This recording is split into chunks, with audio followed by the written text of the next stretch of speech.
सूरत में इंसान चवे, को शर भरियो शैतान चवे, को बुज़ुर्ग को मस्तान चवे, आऊं जोई आहियां सोई आहियां।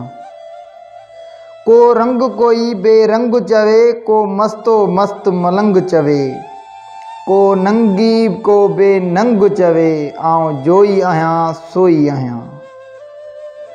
अस्सलामु अलैकुम।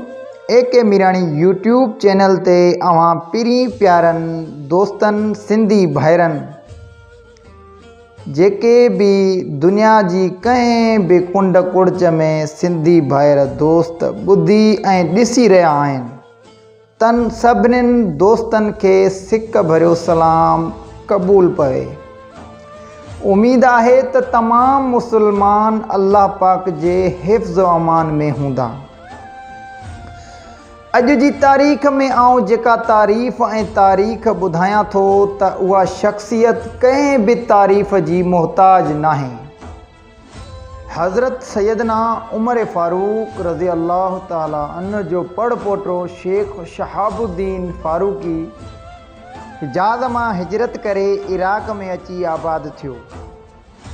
सिंध जी फ़तेह थियण वक़्तु लश्कर सां गॾु आयो ऐं पोइ सेवण जो पहिरियों मुसलमान गवर्नर बणियो।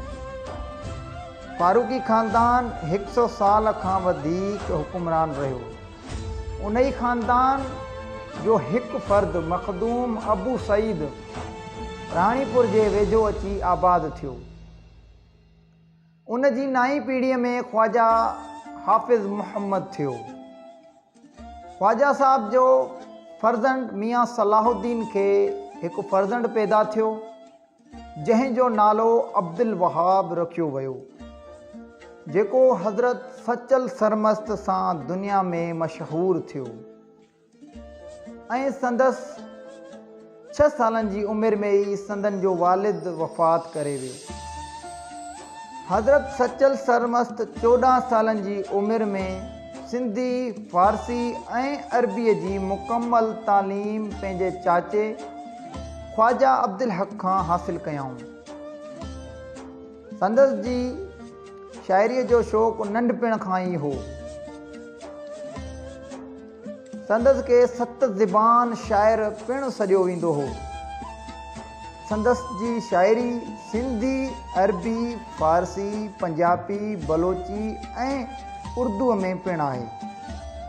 हज़रत सचल सरमस्त 1739 ईस्वी सन में राणीपुर जे हिकु ॻोठ दराज़ा में ॼाओ ऐं संदसि 14 रमज़ानुल मुबारक 1827 ईस्वी में वफ़ात कई।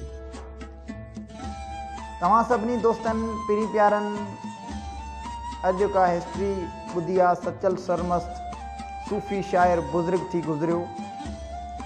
तव्हांखे हिकिड़ो नंढड़ो अर्ज़ु आहे त जेके बि दोस्त वीडियो ते आया आहिनि त सब्सक्राइब महिरबानी करे लाज़मी कंदा।